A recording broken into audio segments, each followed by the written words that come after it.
Baik, kita lanjutkan. Kita masih di surat At-Taubah. A'udzubillahi minasyaitonirrajim. Wa minhum man 'ahadallaha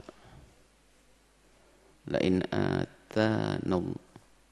atana min fadlihi lanasaddaqanna wa lanakunanna minas shalihin. Ini nanti akan berbicara tentang hukuman itu tidak harus orang itu misalnya sakit atau hukuman di neraka, atau sebelum hukuman di neraka ada hukuman di dunia. Yang hukuman di dunia ini kadang tidak disadari kalau itu hukuman, tapi hukuman yang luar biasa. Ini mereka-mereka hamba-hamba yang di dalam hatinya tidak ada ketulusan kepada Allah, atau bahkan kemunafikan, dipenuhi dengan kemunafikan. Dia itu berjanji, man ahadallah, dia berjanji dengan Allah. Maksudnya gini, kalau la in atana, kalau Allah memberikan kepadaku kekayaan, kecukupan, niscaya aku akan sedekah, akan aku cukupi semuanya. Aku akan berderma, membantu sana sini, dan benar saya, dan aku akan menjadi orang soleh lah nanti. Falamma atahum min fadli, tatkala Allah memberikan kepada mereka, benar diberi oleh Allah kekayaan, bakhilu bihi, mereka pelit. Pelit, tidak senang berderma, tidak membantu saudaranya. Watawallaw wa hum mu'ridun, mereka berpaling dari Allah, malah jauh. Berpaling dari kebaikan-kebaikan yang selama ini pernah ia janjikan. Ini pekerjaannya dulu. Apa setelah itu hukuman dari Allah? Falamma ata fa'aqabahum nifaqan fi qulubihim, naudzubillah. Aqabahum, Allah berikan kepada mereka, Allah hukum mereka nifaqan, dengan diberi kemunafikan di dalam hatinya. Ila yaumi yalqawnahu, sampai nanti bertemu dengan Allah, sampai mati dia. Bima akhlafullaha ma wa'aduhu, karena dia melanggar, sudah ingkar dengan Allah.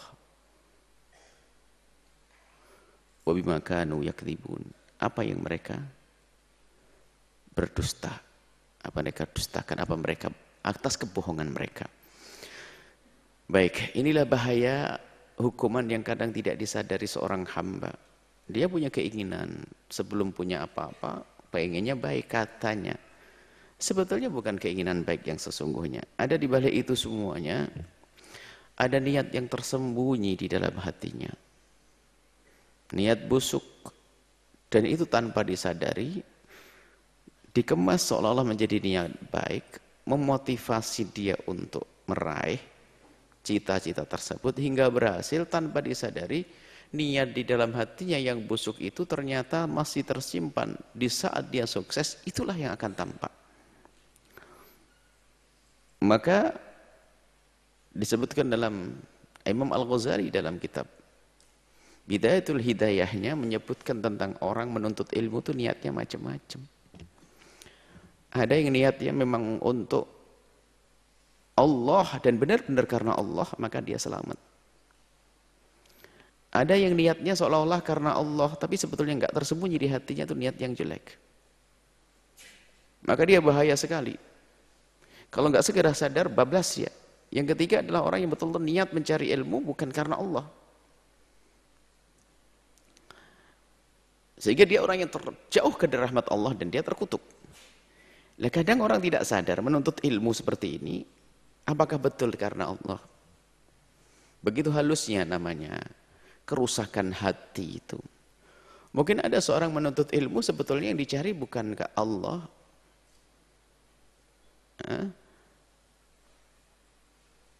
Man talaba ilman mimma yubtagha bihi wajhullah. Barang siapa menuntut ilmu yang memang ilmu itu hendaknya karena Allah, la yata'lamu illa li'ardin minad dunya, sementara dia tidak belajar kecuali untuk dunia, na'udzubillah, lam yajid arfal jannati, tidak akan mencium bau surga. Dan menuntut ilmu begini ini kadang-kadang perlu dicermati.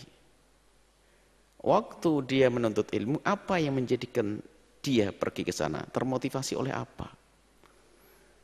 Betul karena Allah ingin bisa punya ilmu lalu mengamalkan ilmu. Kalau memang seperti itu aman dia, ini orang. Aman orang ini. Tapi ada orang menuntut ilmu rupanya dia itu terpesona dengan gebiar yang Allah berikan kepada sebagian ahli ilmu, kemasyhuran seorang yang punya ilmu. Karena kemasyhurannya dia mendapatkan kemudahan di sana sini. Orang membantunya, orang-orang menghormatinya, orang. Sehingga ada seorang anak kecil, anak muda terpesona, kok kiai dihormati, disanjung, dimuliakan. Enak ya. Kenapa kok dia sampai seperti itu? Oh, karena ilmunya. Kalau begitu, aku agar bisa disanjung seperti dia, aku harus menuntut ilmu. Sehingga dia menghafal Al-Quran, belajar ilmu fikih segala macam. Cerdas dia, pinter. Tapi tujuannya bukan karena Allah. Tujuannya ingin mendapatkan sanjungan. Dia belajar dan pinter. Dia diskusi, menghafal ini. Wah, termotivasi. Sampai dia belajar ceramah, belajar ini. Mulai betul. Wah, sudah saya bisa ngikuti Ustadz itu. Mulai dia, setelah selesai menuntut ilmu, sudah mulai didengar sama orang omongannya. Lah dia waktu menuntut ilmu memang dasarnya bukan karena Allah, lihat, tersembunyi dalam hatinya niat kotor. Betul, setelah dia benar-benar ilmu dan punya kemasyhuran yang serupa dengan ustadz yang ingin ditiru, betul-betul dia lalai dan lupa. Rupanya bukan Allah yang dicari. Hanya gebiar saja tadi, hanya kesenangan, kemasyhuran. Kepleset orang tersebut. Ini yang disyaratkan oleh Imam Ghazali. Atau mungkin anaknya seorang kiai yang menuntut ilmu, bukan Allah yang dicari, hanya mungkin nasihat bapaknya salah. Kamu anaknya kiai lola, ya. Abah seorang ustadz kiai, punya amanat besar pondok dan sebagainya. Kamu harus belajar ilmu. Siapa? Kalau kamu tidak punya ilmu, kamu tidak bisa megang ini, megang kebesaran ini, mimbar kebesarannya, nama kebesarannya. Sehingga setiap kali kalau ngasih motivasi anaknya adalah agar kamu punya ilmu, biar kamu bisa neruskan ini, megang. Bahkan terlintas, nanti kalau kamu tidak dipegang oleh orang lain lah. Kok takut dipegang oleh orang lain? Sehingga ternyata memberikan motivasi kepada anaknya bukan mencari ilmu karena Allah. Tapi karena agar dia itu tetap bisa memegang posisi. Karena dianggap ini sebuah kebesaran di dunia. Makomnya seorang ustadz. Bagi orang yang tidak kenal Allah, makom seorang ustadz dianggap sebagai kebesaran di dunia. Dicari, akhirnya menuntut ilmu sang anaknya, pengen begitu. Bahasanya melanjutkan kebesaran bapaknya, bukan meneruskan dakwahnya Rasulullah. Makanya halus sekali niat ini. Sama orang yang ingin menjadi kaya, waktu masih fakir, angan-angannya adalah, saya prihatin dengan orang-orang fakir dan aku pengen menjadi orang kaya raya. Kalau memang aku kaya, niscaya aku akan bantu dia. Tapi rupanya dia tidak sadar, itu hanya di lisannya saja. Kemudian dia berusaha untuk menjadi kaya, tapi niat yang tersembunyi di hatinya adalah bukan betul-betul dia ingin menjadi seorang dermawan. Ada kekotoran di hatinya, yaitu dia ingin dengan kekayaannya apa? Itu hanya di lisannya saja dia ingin berderma dan sebagainya. Rupanya dari kemarin dia terpesona dengan, oh orang enak pakai mobil, orang pakai ini, jadi orang kaya enak. Bosan jadi orang fakir, di sana sini dimarahi orang. Akhirnya cuman dalam bahasanya karena dia orang cerdas, bahkan mungkin punya ilmu, kalau ngomong ya begitu. Doain biar saya nanti bisa berbuat baik. Dan dia mengerti kalau dia bisa berbuat baik kepada orang lain, itu menjadikan sebab kawannya banyak, koneksinya banyak, bisnisnya juga gampang. Akhirnya betul dia, dia hubungan baik sama orang. Sehingga dia berderma tuh banyak. Cuman dia punya otak bisnis. Tidak akan membantu ke sebuah tempat kecuali harus ada yang kembali kepadanya. Keuntungan-keuntungan yang dia sendiri sudah cerdas karena dia pebisnis. Betul ya, dia bisa memanfaatkan apa saja momen-momen yang ada, momen-momen keagamaan dimanfaatkan karena dia punya otak bisnis. Akhirnya sukseslah dia. Dan memang terlihat dia dermawan. Cuman dia dermawannya seorang bisnismen. Seperti promo itu untuk mengundang pelanggan. Dia juga begitu, berderma. Dia tahu kalau saya dermawan di sini, dia percaya dengan omongan saya, program bisnis saya akan jalan di sini. Menjadi kayalah dia. Orang yang kedua. Yang ketiga adalah orang yang mengaku jihad. Allahu Akbar, jihad, membela syariat, menegakkan syariat, membela kebenaran. Bahasanya luar biasa, dikit-dikit jihad, amar ma'ruf nahi mungkar dan sebagainya. Cuman terbetik di hatinya bukan itu. Aku ingin disebut sebagai orang pemberani. Tidak ada permasalahan di negeri ini kecuali benderaku yang harus tampak dulu, dan akulah orang paling depan. Kalau ada ramai-ramai langsung hentikan kemungkaran. Setelah selesai dari itu, pertama kali kalau buka WA dilihat beritanya viral nggak nanti. Besok dimuat enggak di koran berita saya? Benderanya kelihatan enggak? Wah, ini disebut enggak tadi berita pajak? Berita kerusuhan anak-anak yang pemabuk dan sebagainya yang ada di kampung ini telah diselesaikan oleh seorang pejuang ini. Wah, masuk bendera kita. Oh. Nah, 3 model manusia ini lihat. Secara zahir berbuat baik. Yang pertama menuntut ilmu seolah-olah karena Allah, tapi ternyata tersimpan di hati kotornya adalah bukan Allah. Yang pengen mencari kekayaan ternyata bukan karena Allah. Tidak rindu kepada Allah, dan juga yang ingin berjuang pun ternyata bukan karena Allah. Maka disebutkan pertama kali neraka itu akan dinyalakan, kata Nabi SAW, adalah untuk 3 model manusia tadi. Ahli Quran, orang ilmu, orang berilmu, ditanya oleh Allah, untuk apa kau menuntut ilmu? Aku menuntut ilmu karenamu ya Allah, kadzibta, kau dusta. Kau menuntut ilmu hanya pengen dibilang kau hebat, dan kau sudah disanjung oleh manusia sejagat, viral kau. Mintalah kau pahala dari mereka. Masuk neraka sana, dilemparkan neraka. Yang kaya pun demikian, ditanya untuk apa kekayaanmu? Aku kekayaan untukmu ya Allah. Bohong kau. Kau berderma sana kemari bukan karena aku. Karena engkau ingin memperbesar bisnismu. Kau sana minta cari pahala dari orang yang menyanjungmu. Dan juga orang yang berjihad. Kelihatannya mati di medan laga, bahkan mati di medan laga kelihatannya. Seolah-olah dia mati di medan laga, akan tapi ternyata dia tidak mendapatkan kemuliaan di hadapan. Kenapa? Tersembunyi di hatinya kekotoran niat. Nah, ini hati-hati. Di sini ada orang yang berkata, kalau seandainya aku diberi kekayaan di saya, aku akan berderma membantu sana sini, dan aku akan menjadi orang-orang yang soleh, yang baik. Diberi oleh Allah, tidak. Dan setelah itu Allah fa'aqabahum, Allah hukum, na'udillah. Hukuman yang paling berat tanpa disadari seorang hamba adalah dicabut kerinduannya kepada kebaikan. Makanya para kekasih Allah itu kalau di pagi hari bangun, tadi malamnya tidak bangun, malam tidak tahajudan, mereka menangis, takut dibenci oleh Allah. Kenapa aku kok tidak dibangunkan di tengah malam?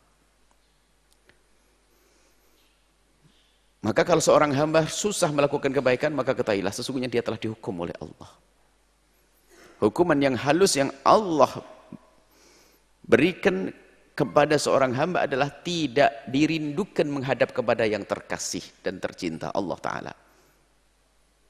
Jadi kalau sudah hatinya seorang hamba tidak dirindukan kepada Allah, itu sebenarnya hukuman besar. Beribadah susah. Tapi kalau sudah Allah titipkan di hatinya kerinduan kepada Allah, lihat, kebaikan begitu mudah dilakukannya dan dinikmati. Kalau ahli maksiat menikmati hartanya untuk kemaksiatan, minuman keras, berzina, macam-macam, kenikmatan sesaat. Tapi orang yang kenal Allah, dia mendermakan hartanya, nikmat dia rasakan. Ladzatul iman. Kelezatan iman di dalam. Ini. Dia merasakan apa? Hukuman yang mengerikan ini. Fa'aqabakum nifaqan fi qulubihim. Allah berikan kemunafikan, naudzubillah. Maka mari yang tulus di dalam berniat. Jangan sampai Allah berikan kemunafikan di hati kita. Kan hukuman diberi kemunafikan. Hukuman. Makanya akhlak jelek itu hukuman sebetulnya. Jadi jangan dianggap hukuman-hukuman itu hanya misalnya sakit ini. Oh tidak. Tiba-tiba hati, termasuk hukuman yang paling menyedihkan juga diantaranya adalah di saat dicabut rasa kasih dan cinta kita kepada sesama, maka nggak bisa baik sama orang. Itu hukuman, hidupnya susah. Dengan ini susah, dengan ini capek dia dengan semua manusia. Hukuman.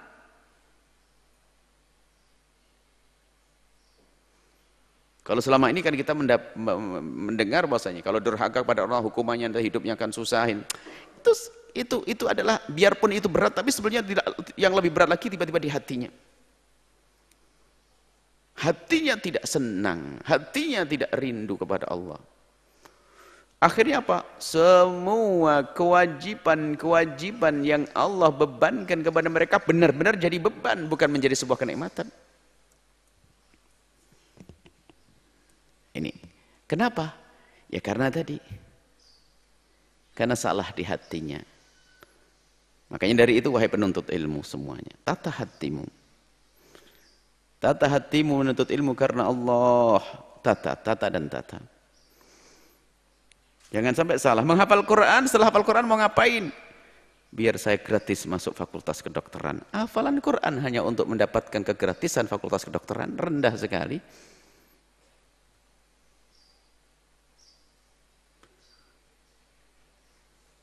Hafal Quran biar saya gratis masuk kampus itu. Rendah sekali. Al-Quran. Karena Allah. Bukan hanya. Kalau ternyata Allah memberikan hadiah kebaikan kita di dunia dengan hafalan Quran, itu lain cerita. Makanya harus kita punya cita-cita besar. Apa cita-cita besar kita? Sampai kepada Allah. Dapat ridha Allah.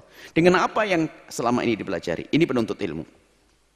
Jangan salah, yang bapaknya seorang ustadz dan kiai, jangan sampai ambisimu untuk menuntut ilmu hanya untuk mempertahankan kursi kebesaran ayahmu, maka tersesatlah engkau dalam menuntut ilmu.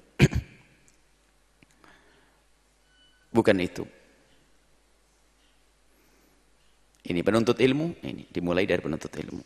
Yaitu kalau memang kita salah menuntut ilmu, dikasih oleh hukuman. Makanya kalau menuntut ilmu caranya nggak benar, kurang ajar sama ustadznya, sama temannya tidak baik, suka makan haram, akan dihukum oleh Allah dengan apa hukuman? Mengamalkan ilmunya susahnya setengah mati, berat mengamalkan ilmunya, sehingga dia pandai ngomong tidak bisa melakukannya, dan dia adalah orang-orang yang besar, menjadikan besar murka Allah.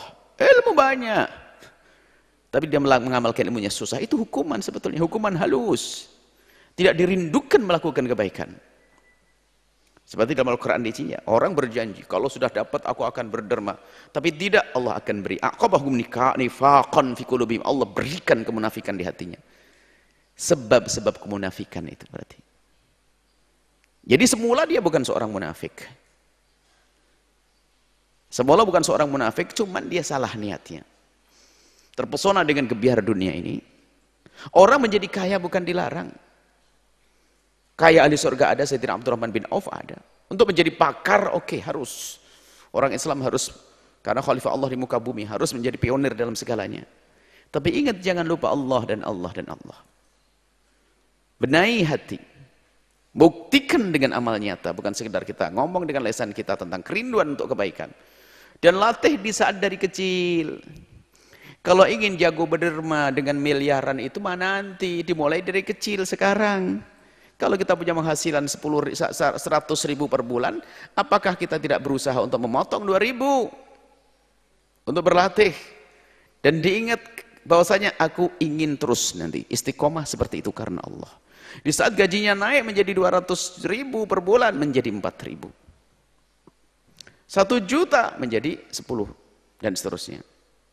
Terus menjadi 20 ribu. Terus berkembang. Dia ingat Allah. Kalau meniti karirnya dengan Allah, maka di saat dia berada di puncak karirnya, dia akan bersama Allah. Innamal a'malu binniyat, dari dasarnya itulah niat yang benar. Ada orang memang yang semula niat yang nggak benar, tapi tiba-tiba Allah belokkan menjadi baik. Itu kan orang tobatnya, itu kan jarang. Itu ya ada, tapi jangan nunggu begitu. Iya kalau dikasih tobat, kalau tidak. Ada orang biarin deh saya nakal-nakal muda, nanti kalau tua biar tobat. Seperti itu juga dulu muda nakal, giliran tua tobat. Biar saya nakal dulu. Tak taunya nggak sampai tua, mati duluan, mau apa dia? Nggak boleh begitu. Akan tapi dari semua dari kita berusaha agar kita tidak hukum dengan Allah, fa'aqabahum nifaqan, jangan diberi kemunafikan di hati kita oleh Allah. Yang tulus di dalam bermaksud, berkata jujur, bukan katanya, bukan kata untuk membohongi orang. Itu kan biar disayang sama orang, biar dimanja sama orang, biar diperhatikan sama orang, bohong semuanya. Saya ingin begini, tolong bantu saya. Dibantu, katanya dia tidak, bohong. Penuntut ilmu dan juga yang rindu, yang ingin meniti karir bisnisnya, bawa Allah, sertakan Allah, masukkan Allah di dalam niatmu. Ingin karena Allah, lihat. Dan buktikan niatmu itu benar di saat sudah mulai sukses, jangan menunda. Dermakan, sedekahkan, karena itu tidak akan mengurangi, semua dari Allah kan. Dan Allah sudah janji, apa yang kita berikan akan Allah ganti kok. Nggak percaya pada Allah, itu yang menjadikan sebab kita dihukum oleh Allah. Yakin, bukan 2,5% zakatnya saja, bukan hal yang lain.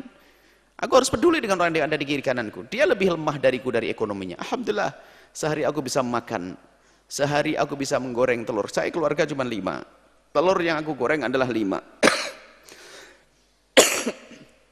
Tapi tetanggaku sepertinya tidak punya apa-apa.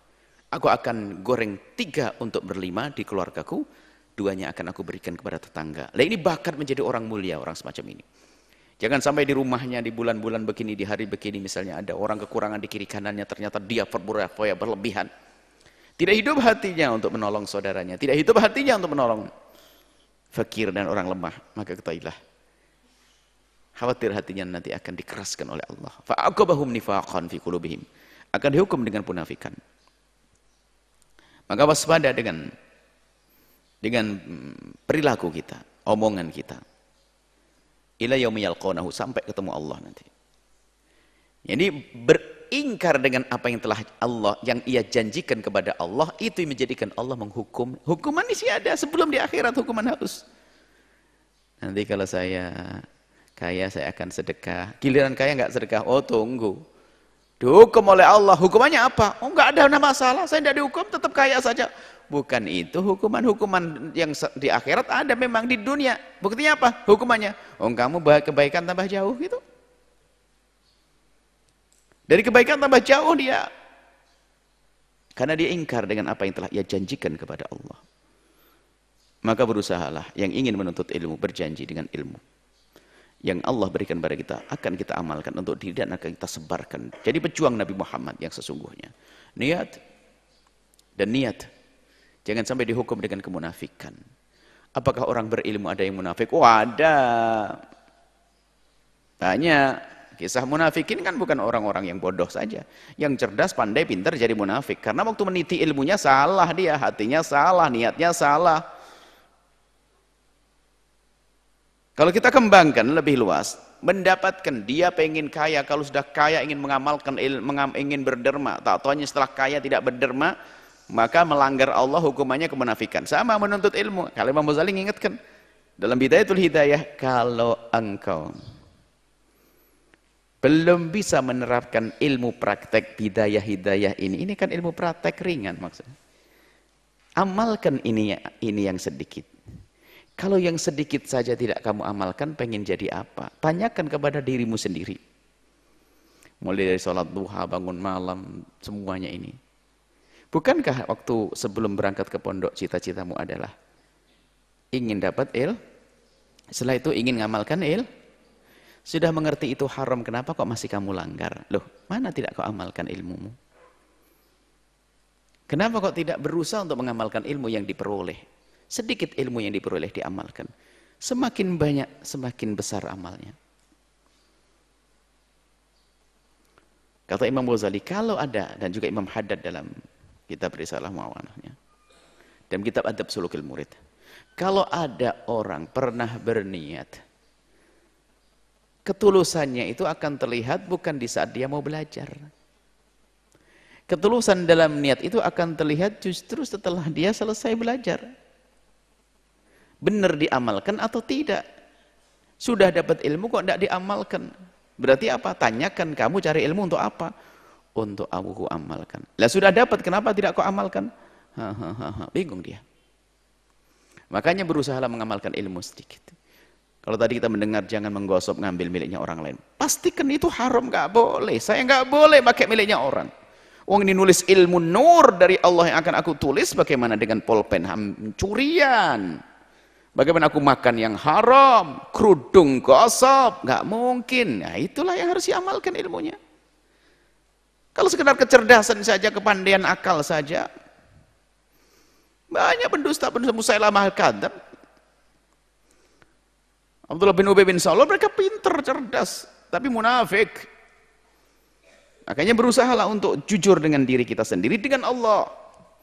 Yang haram ya jangan, pastikan. Santri ini santri yang semuanya niat dari rumah untuk mencari ridho Allah, diamalkan ilmu. Jangan makan yang haram. Kalau bukan miliknya jangan dimakan.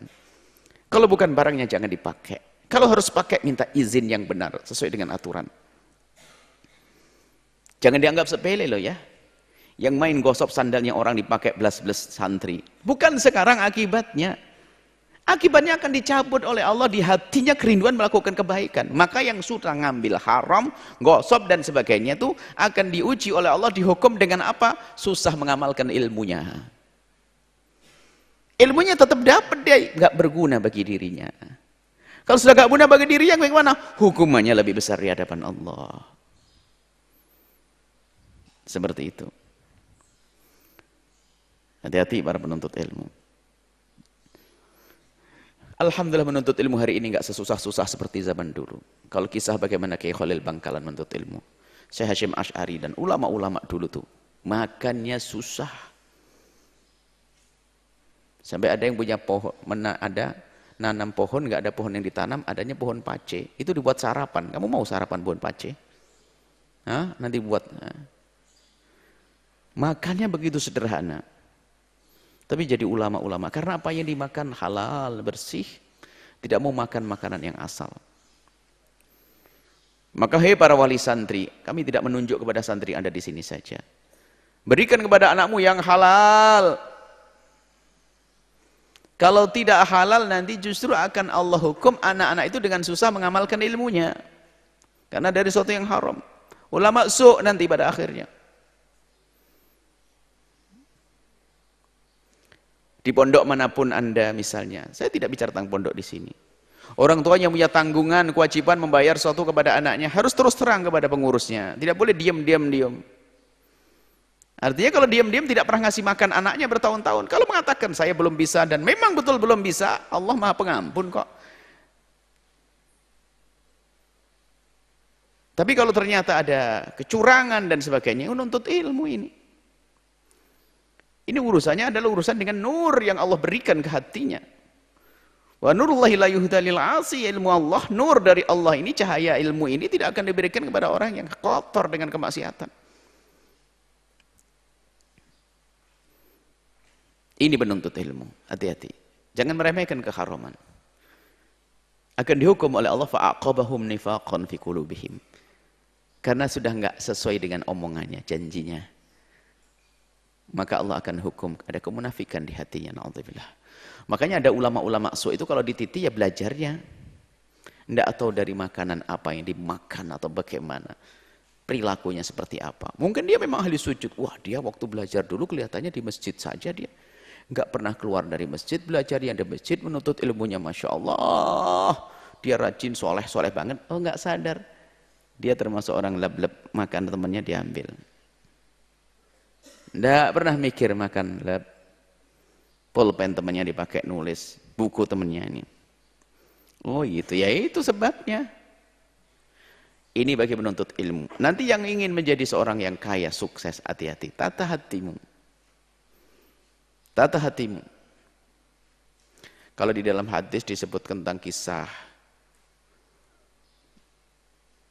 Tha'labah itu, semua banyak perawi hadis mengatakan itu adalah tidak dibenarkan, nggak usah membawa riwayat-riwayat begitu.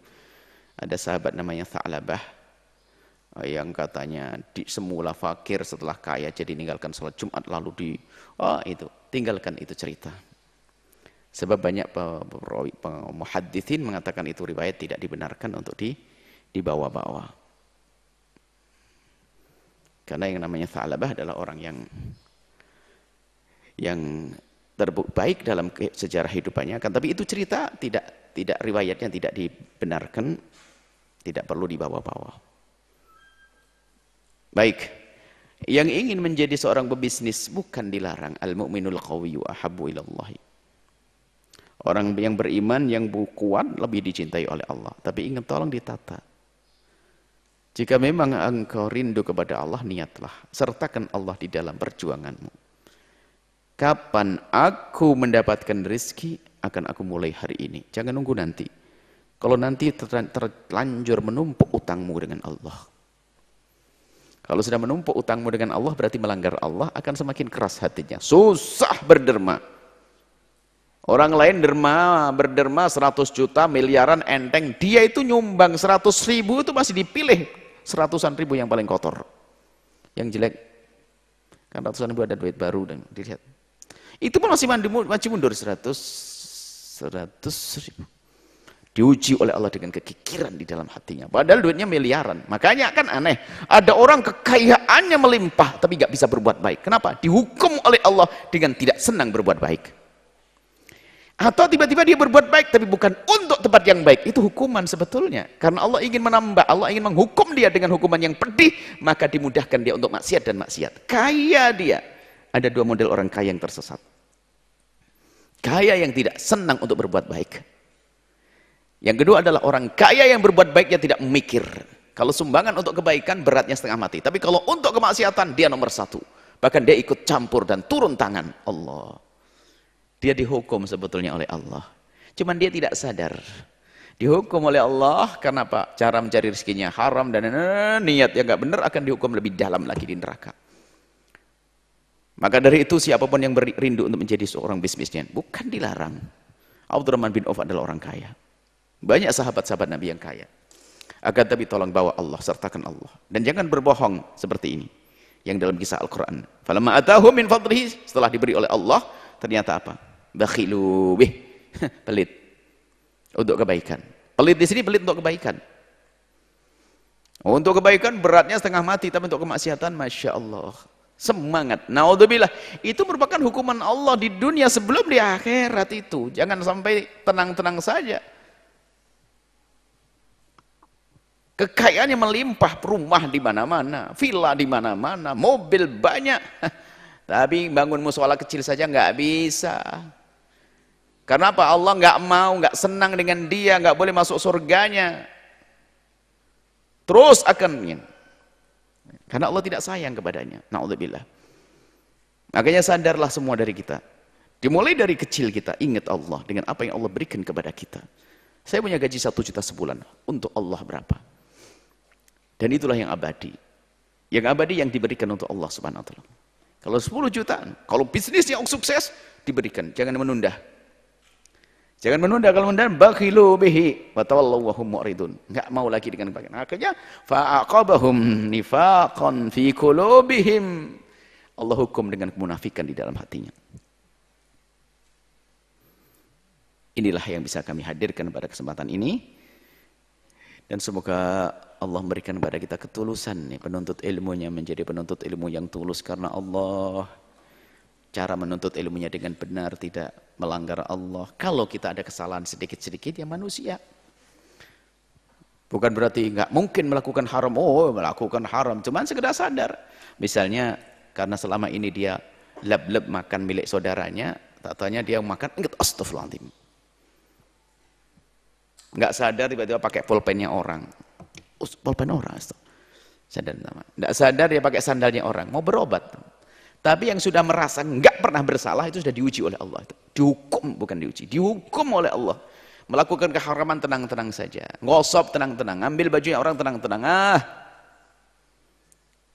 Punya uang, orang tuanya punya uang tidak dibayarkan, alasannya susah terus, kata naudzubillah, macam-macam.